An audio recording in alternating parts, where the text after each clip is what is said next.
Now, we've only got one rule for subtraction. And if we follow that rule, then it will take us back to doing one of the two addition rules. So here goes on the subtraction. I want you to remember this jingle. Keep it, change it, change it. That's going to make all the difference in the world to you, because we do not like to subtract with negative numbers.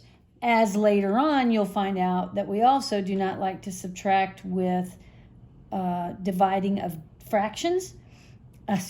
We do not like to do that, to divide with fractions, and so we'll use this same jingle. So just remember, keep it, change it whenever you see a subtraction sign.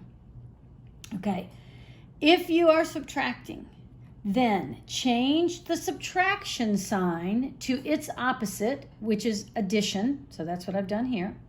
And then change the next number to its opposite. Well, in this case, I have a -6, and I'm going to change it to a +6. And then we're going to use the addition rule. So let me go back to my example and tell you exactly what the example says. So I'm starting out with a problem of -3 minus a -6. Because there is a minus sign, because it is -3 minus -6, you need to use the jingle of keep it, change it, change it.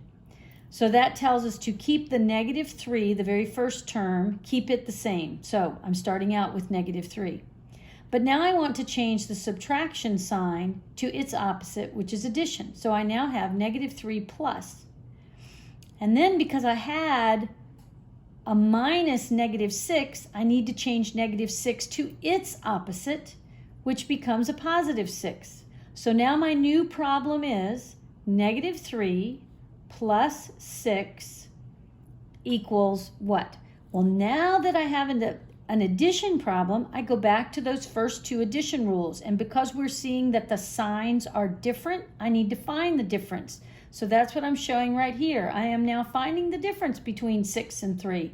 Well, that 6 minus 3 is 3, but I'm not through. That's not necessarily my answer. It may be. But now I have to look at the absolute value and which one of the 3 or the 6 had the larger absolute value.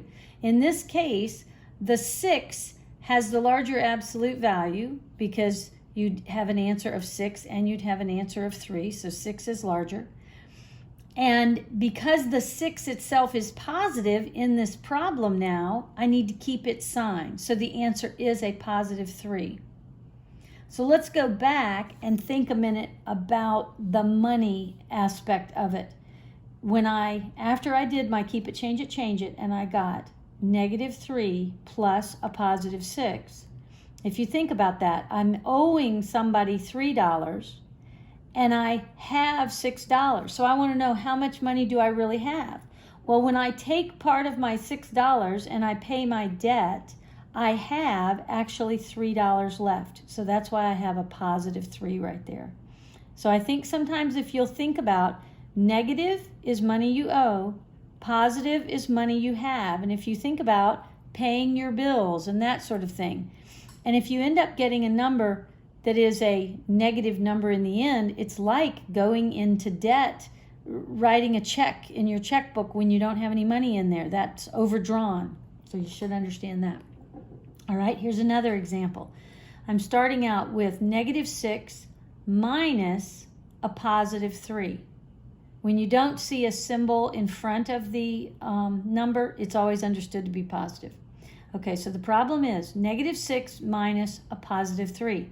I want to do keep it, change it because of this subtraction sign. So I keep the -6 as it is. I change the subtraction sign to addition. That's changing it to its opposite. Now, I can't just decide to make a problem go from a subtraction problem to addition unless I change one other thing. So by changing the +3 to its opposite, which is -3, I have kept the problem the same. So now I want to look at my new problem is -6 plus a -3. And let's think about that a minute.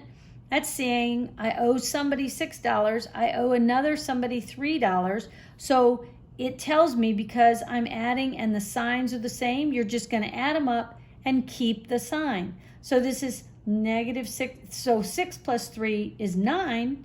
And because they're both negative, it stays negative. So the rule is add because the signs are the same and keep the sign negative in this case because they were both negative.